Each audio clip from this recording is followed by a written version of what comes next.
ஆண்டவராக இயேசு கிறிஸ்துவுக்குள் மிகவும் அன்பாக நேசிக்கப்பட்ட அன்புக்குரிய சகோதர சகோதரிகளே, உங்கள் யாவருக்கும் அன்பின் வாழ்த்துக்கள். விசேஷ விதமாக மார்ஸ் மேடை என்கிற நிகழ்ச்சியின் மூலமாக ஆண்டவருடைய உண்மைகளை தெரிஞ்சிட்ருக்கிறோம். அந்த வகையில் இன்றைக்கி நம்ம பார்க்கக்கூடிய ஒரு சின்ன பாடத்தினுடைய தலைப்பானது திருவிருந்தும் பிசாசும் அப்படின்ற தலைப்பின் கீழாக சில காரியங்களை குறித்து நாம் தியானிக்க போகின்றோம். அன்புக்குரிய சகோதர சகோதரிகளே, நம்ம எல்லாருக்கும் நல்லாவே தெரியும், இந்த உலகத்தின் அதிபதியானவன் பிசாசானவன்.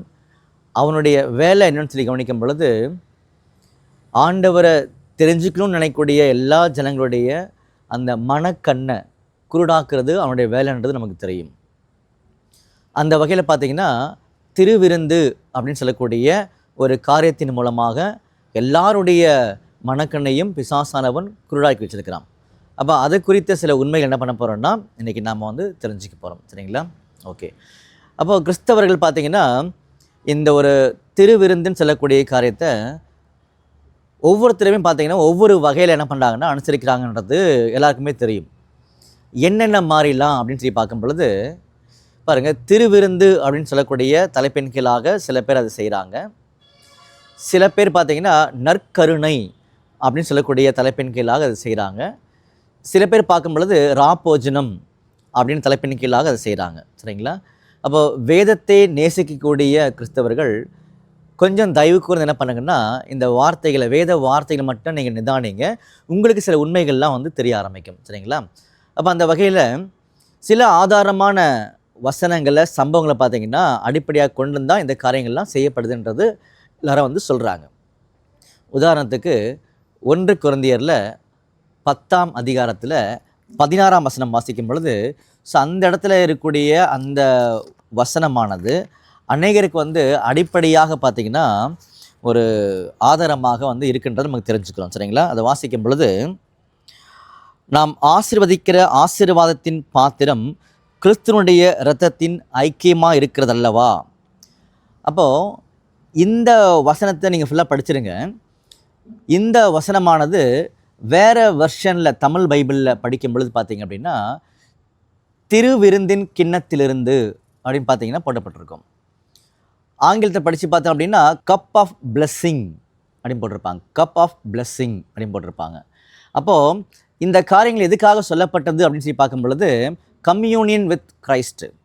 அப்போ நம்முடைய ஆண்டவராக இயேசு கிறிஸ்து கூட ஒருமனப்பட்டு ஒற்றுமையாக ஐக்கியப்பட்டு நம்ம எல்லாம் இருக்கின்றதுக்கான அடையாளங்கள் தான் இந்த வசனங்களில் காமிக்கப்பட்டிருக்கின்றதை எல்லாரும் நம்புகிறாங்க. ஆனால் இந்த ஒரு திருவிருந்துன்னு சொல்லக்கூடிய ஒரு காரியத்தை அல்லது நற்கரணைன்னு சொல்லக்கூடிய ஒரு காரியத்தை அல்லது ராபோஜனம் சொல்லக்கூடிய காரியத்தை எல்லாரும் பார்த்திங்கன்னா ஒரே மாதிரி செய்கிறது கிடையாது. ஆனால் எல்லாரும் அடிப்படையாக காமிக்கக்கூடிய வசனங்கள், முதலாவது இந்த வசனம் 1 கொரிந்தியரில் 10:16. அடுத்து பார்க்கும்போது இது எல்லாத்துக்கும் பேஸ் எது, அடிப்படை எதுன்னு சொல்லி பார்க்கும் பொழுது நம்முடைய ஆண்டவராக இயேசு கிறிஸ்து அவர் காட்டி கொடுப்பதற்கு முன்பாக அந்த ராத்திரியில் அவர் அந்த அப்பத்தை எடுத்து அந்த திராட்சரசத்தை எடுத்து என்னை நினைவு கூறும்படியாக இதை செய்யுங்கள் அப்படின்னு சொன்னார் இல்லையா. அதைத்தான் அடிப்படையாக பார்த்திங்கன்னா அநேகர் வச்சுருக்காங்கன்றது எல்லாருக்குமே தெரியும். உதாரணத்துக்கு பாருங்கள், 1 கொரிந்தியரில் 11ஆம் அதிகாரத்தில் 23 26 வசனங்களை நீங்கள் நோட் பண்ணி வச்சுக்கோங்க. அப்போது இந்த இடத்துல அப்போஸ்தலனாகிய பவுல் பேசுவதற்கான ஒரு அடிப்படை எங்கேருந்து வந்திருக்குன்னு பார்க்கும் பொழுது நம்முடைய ஆண்டவரை இயேசு கிறிஸ்து மத்தேயில், மார்க்கில், லூக்காவில், யோவானில் இந்த காரியங்கள்லாம் பார்த்திங்கன்னா நமக்கு சொல்லி காமிச்சிருக்காருன்னு சொல்லி நமக்கு தெரியும். சரிங்களா? அப்போ இதுதான் அடிப்படை. இந்த அடிப்படைக்கு இன்னொரு அடிப்படை இருக்குது. அதுதான் யாத்ராகமத்தில் 12ஆம் அதிகாரத்தில் ஏற்படுத்தப்பட்ட அந்த பஸ்காக்குரிய நியமங்கள் அப்படின்னு சொல்லி பார்க்குறோம். அப்போ அந்த பஸ்காக்குரிய நியமங்களை தான் புதிய ஏற்பாட்டு காலத்தில் வரும்பொழுது நம்முடைய ஆண்டவர் இயேசு கிறிஸ்து அந்த நியமங்கள்லாம் மாற்றிட்டு நமக்கு இந்த ஒரு காரியங்களை ஏற்படுத்தி கொடுத்தான்றது தான் எல்லாருடைய அடிப்படையான நம்பிக்கை. சரிங்களா? அப்போது எல்லாரும் காமிக்கிறது ஒரே வசனத்தை தான் எல்லாரும் காமிக்கிறாங்க. ஆனால் அதை செயல்படுத்தும் பொழுது வெவ்வேறு விதமாக செயல்படுத்துகிறாங்க. எப்படி அப்படின்னு சொல்லி பார்க்கும் பொழுது ஒரு குரூப் என்ன பண்ணுறாங்கன்னா டெய்லியுமே இந்த காரியங்களை பண்ணுறாங்க. ஒரு வேளை நற்கருணை அப்படின்னு தலைப்புகளை பார்த்திங்கன்னா ரோமன் கத்தோலிக்க மக்கள் பார்த்திங்கன்னா இந்த காரியங்களில் டெய்லியுமே பண்ணுறாங்க. இன்னும் சில பேர் பார்த்திங்கன்னா வாரத்துக்கு ஒரு முறை பண்ணுறாங்க. இன்னும் சில பேர் மாதத்துக்கு ஒரு முறை, திருவிருந்து அப்படின்ற ஒரு பேரில் கூட பார்த்தீங்கன்னா அநேகர் வந்து செய்கிறாங்க. இப்போ ரோமன் கத்தோலிக்க சபை அல்லாத மற்ற புரொட்டஸ்டன்ட் மக்கள் பார்த்தீங்கன்னா திருவிருந்துன்னு சொல்லக்கூடிய தலைப்பின் கீழாக இதெல்லாம் செய்கிறாங்க. சரிங்களா? அதை தாண்டி இருக்கக்கூடிய மற்றவர்கள் பார்த்தீங்க அப்படின்னா வருஷத்துக்கு ஒரு முறை பண்ணுறாங்க. இப்போ என்ன பிரச்சனை? நம்ம ஏற்கனவே பார்த்தது மாதிரி எல்லா வசனங்களையும் எல்லாரும் காமிக்கிறாங்க. அப்போ இதில் வந்து எதுதான் சரியான ஒரு காரியம் அப்படின்னு சொல்லி நம்ம தெரிஞ்சுக்கிறோம். சரிங்களா? அதனால தான் திருவிருந்தும் பிசாசும் சொல்லக்கூடிய ஒரு தலைப்பை வந்து நம்ம தேர்ந்தெடுத்திருந்தோம். சரிங்களா? அப்போ பிசாசானவன் எந்த அளவுக்கு வந்து இருதயத்தை, அதாவது மனக்கண்ணை குருடாக்கி எடுக்கிறான் அப்படின்னு ஒரு காரியம் பார்த்தீங்கன்னா நமக்கு தெரிய ஆரம்பிக்குது. அப்போது டெய்லியும் சில பேர் பண்ணுறாங்கல்ல, அதுக்கு என்ன காரணம் அப்படின்னு சொல்லி பார்க்கும்போது பாருங்கள், ஆதிகால அப்போஸ்தலர்கள் வந்து சில காரியங்களை வந்து செய்திருக்கிறாங்க. அப்போ அந்த காரியங்களை தவறாக புரிந்து கொண்டார்கள் அப்படின்றத நீங்கள் கொஞ்சம் பொறுமையோடு கேட்கும்போது உங்களால் புரிஞ்சிக்க முடியும். யார் செய்துட்டாங்க? ஆதிகால அப்போஸ்தலர் கிடையாது. ஆதிகால அப்போஸ்தலர் செய்த காரியத்தை அநேகர் தவறாக புரிந்து கொண்டார்கள். அப்போ அந்த காரியத்தை இப்போ நம்ம வாசிக்க போகிறோம். உதாரணத்துக்கு அப்போஸ்தலரில் 2ஆம் அதிகாரத்தில் 42ஆம் வசனம் வாசிக்கலாம் முதல்ல, அப்புறம் 46ஆம் வசனம் வாசிக்க போகிறோம். சரிங்களா? பாருங்கள், 42 படிக்கும்போது, அவர்கள் அப்போஸ்தலருடைய உபதேசத்திலும் அந்நியோன்யத்திலும் அப்பம் பிற்கதிலும், அப்பம் பிற்கிறாங்க அப்படின்னு சொல்லி காமிக்கிறார். சரிங்களா? 46ஆம் வசனம் வாசிக்கும்போது, அவர்கள் ஒருமனப்பட்டவர்களாய் தேவாலயத்திலே அனுதினமும் தரித்திருந்து வீடுகள் தோறும் அப்பம் பிட்டார்கள் அப்படின்னு காமிக்கப்பட்டிருக்குது. அப்போ இந்த இடத்துல இந்த 2 வசனங்களை கூர்ந்து வாசிக்கும்போது, கவனிக்கும்போது, நிதானிக்கும்போது அப்பம் பிட்டிருக்கிறாங்க, பிரேக்கிங் ஆஃப் பிரெட் அப்படின்னு சொல்லி காமிக்கப்பட்டிருக்கும். அந்த பிரெட்டை பிரேக் பண்ணுறது. அப்போ இது வந்து அநேகர் வந்து இந்த காரியங்களை தவறாக புரிந்து கொண்டு டெய்லியுமே பார்த்தீங்கன்னா ஆண்டவர் ஏற்படுத்தின காரியத்தை கூட ஒப்பிட்டு செய்ய ஆரம்பிச்சிட்டாங்க. சரிங்களா? அதுதான் தவறுன்னு சொல்லி பார்த்தீங்கன்னா வேதாகமம் மிக மிக துல்லியமாக காமிக்குது. எந்த வகையில் பிரதர் துல்லியமாக காமிக்குது அப்படின்னு கேட்டிங்க அப்படின்னா, இந்த இடத்துல பிரெட்டுக்கு பயன்படுத்தப்பட்ட வார்த்தையானது ஆர்டோஸ், ARTOS அப்படின்னு சொல்லக்கூடிய ஒரு கிரேக்க வார்த்தை. சரிங்களா? அது வந்து எதை அடையாளப்படுத்துது அப்படின்னு சொல்லி பார்க்கும் பொழுது சாதாரண ஒரு பிரெட்டு. சரிங்களா? அப்போ வீட்டில் புசிக்கக்கூடிய சாதாரண பிரெட்டை வந்து என்ன பண்ணுதுன்னா அடையாளப்படுத்தி காமிக்குது. ஆனால் விசேஷ விதமாக நம்முடைய இயேசு கிறிஸ்து ஒரு நிழலை ஃபாலோ பண்ணார். பழைய ஏற்பாட்டு காலத்தில் அந்த பஸ்காவுடைய ஆடு அடிக்கும் பொழுது புளிப்பில்லா அப்பம் சாப்பிடணும். சரிங்களா? அதே மாதிரி புதிய ஏற்பாட்டு காலத்திலையும் அந்த நிழலை இயேசு கிறிஸ்து கை கொள்ளும் பொழுது அந்த புளிப்பில்லா அப்பத்துக்கு பயன்படுத்தின வார்த்தையானது என்ன வார்த்தை அப்படின்னு சொல்லி பார்க்கும் பொழுது அசுமோஸ் அப்படின்னு சொல்லக்கூடிய ஒரு வார்த்தை என்ன பண்ணியிருக்காருன்னா பயன்படுத்தியிருக்காரு. அசுமோஸ் அப்படின்னு சொல்லக்கூடிய வார்த்தை. அதில் வந்து ஈஸ்ட் சேர்க்க மாட்டாங்க, அதில் புளிப்பு இருக்காதுன்றதுக்காக அந்த அந்த வார்த்தையானது அப்படிப்பட்ட ஒரு பொருளை வந்து கொடுக்க ஆரம்பிக்கும். எதனால் இதை பார்த்தோன்னு சொல்லி பார்க்கும் பொழுது பாருங்கள், 1 கொரிந்தியரில் 5ஆம் அதிகாரத்தில் 8வது வசனம் நம்ம வாசிக்கலாம். வாசிக்கும்போது அங்கே இது குறித்த ஒரு தெளிவுகளை வந்து கொடுப்பார் நமக்கு. ஆதலால் பழைய புளித்த மாவோடு அல்ல, துர்குணம் பொல்லாப்பு என்னும் புளித்த மாவோடு அல்ல, துப்புரவு உண்மை என்னும் புளிப்பில்லாத அப்பத்தோடு. புளிப்பில்லாத அப்பம், புரிஞ்சுங்களா? அப்போது இந்த புளிப்பில்லாத அப்பம் சொல்லக்கூடிய அந்த இடத்துல தான் அசுமோஸ் அப்படின்னு சொல்லக்கூடிய ஒரு கிரேக்க வார்த்தையானது பயன்படுத்தப்பட்டிருக்குது. சரிங்களா? அப்போது ஆதிகால அப்போஸ்தலர்கள் வீடுகள் தோறும் அப்பம் பிட்டார்கள்.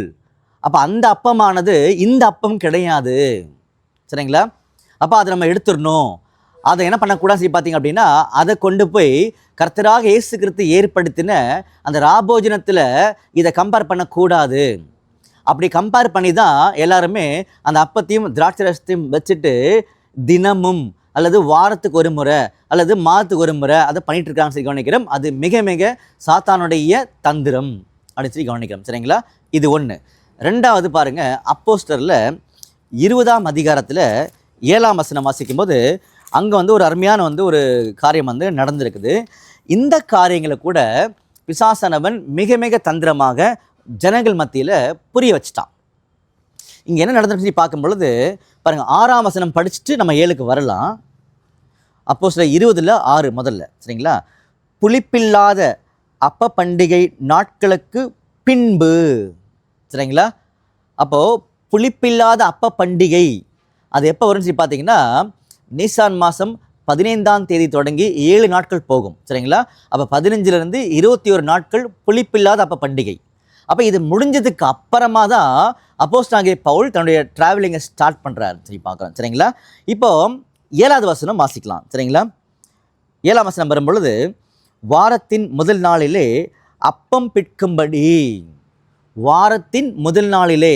அதனால தான் இந்த வசனங்களை சில பேர் எடுத்துக்கிட்டு வாரத்தினுடைய முதல்ல என்ன பண்ணுறாங்கன்னா இந்த ஒரு திருவிருந்துன்னு சொல்லக்கூடிய ஒரு காரியங்களை அவங்க வந்து செலிப்ரேட் பண்ணுறாங்கன்னு சொல்லி நம்ம வந்து கவனிக்கிறோம். சரிங்களா? அப்போ அதுவுமே மிக மிக முக்கியமான ஒரு தவறுன்றதை வேதாகம் சுட்டி காமிக்குது.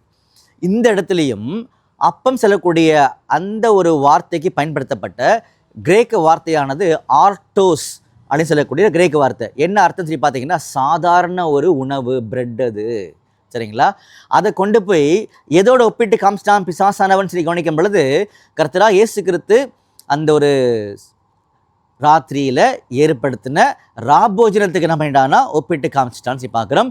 அப்போது இன்றைக்கி கிறிஸ்தவர்கள் செய்யக்கூடிய அந்த திருவிருந்து சொல்லக்கூடிய காரியமானது பிசாசனுடைய மிக மிக தந்திரமான தெளிவான வந்து ஒரு உபதேசம் அப்படின்ற ஒரு காரியங்களை பார்த்தீங்கன்னா இந்த 2 வசனம் மூலமாக எனக்கு தெரிஞ்சுக்கிட்டோம். சரிங்களா? ஆனால் சில பேர் பார்த்தீங்கன்னா மாதத்துக்கு ஒரு முறை பண்ணுறாங்கன்னு சொல்லி பார்க்குறோம். அதற்கு எந்த இடத்துலையுமே வேதாந்தத்தில் வந்து சாட்சியிலே கிடையாது. அதனால் அதை நம்ம அப்படியே விட்டுறலாம். சரிங்களா? அப்போ வாரத்தில் ஒரு நாள் பண்ணுறதுக்கு நம்ம வந்து கண்டுபிடிச்சோம். அது அப்போஸ்தலர் 20:7. டெய்லியும் பண்ணுறாங்கன்னு சொல்லி பார்க்கும் பொழுது அது அப்போஸ்தலரில் 2ஆம் அதிகாரத்தில் 42, 46. இந்த 2 இடத்துலையுமே எந்த இடத்துல அப்போஸ்தலர் 2ஆம் அதிகாரத்திலையும் 20ஆம் அதிகாரத்திலையும் வரக்கூடிய அப்பம் செல்லக்கூடிய வார்த்தைக்கு ஆர்டோஸ்ன்ற ஒரு வார்த்தை பயன்படுத்தப்பட்டிருக்குது. அது வந்து சாதாரண ஒரு பிரெட். அப்பப்போ கூடுவாங்க இல்லையா? கூடும்போது இப்போ நம்மளாம் வீட்டில் கூடும்போது ஒரு பிஸ்கட் சாப்பிட்றோம் இல்லையா? அந்த மாதிரி செய்யக்கூடிய ஒரு காரியமே தவிர இதுக்கும் கர்த்தருடைய பந்திக்கும் சம்பந்தமே கிடையாதுன்றதான் வேதாகம் வந்து நிரூபிக்குதுன்றதை நம்ம தெரிஞ்சுக்கிறோம். சரிங்களா? அப்போது எப்போ தான் அந்த காரியங்களை செய்யணும் அப்படின்னு சொல்லி பார்க்கும் பொழுது, பழைய ஏற்பாட்டு காலத்தில் பஸ்காவுடைய நியமங்களை அவர் ஏற்படுத்தும் பொழுது மிக மிக துல்லியமாக பார்த்தீங்கன்னா அது சொல்லி காமிச்சிருந்தார். உதாரணத்துக்கு யாத்ராமத்தில் 12ஆம் அதிகாரத்தில் 14வது வசனம் நீங்கள் வாசித்து பாருங்கள். அதை வந்து தலைமுறை தோறும் நித்திய கட்டளையாக நீங்கள் வந்து செய்யணுன்றதை சொல்லியிருப்பார்.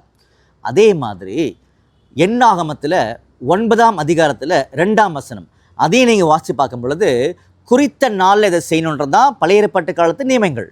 அப்போது இந்த நியமங்களை புதிய ஏற்பாட்டு காலத்தில் நம்முடைய ஆண்டவராக இயேசு கிறிஸ்து கொண்டு வரும் பொழுது நல்லா கவனிங்க.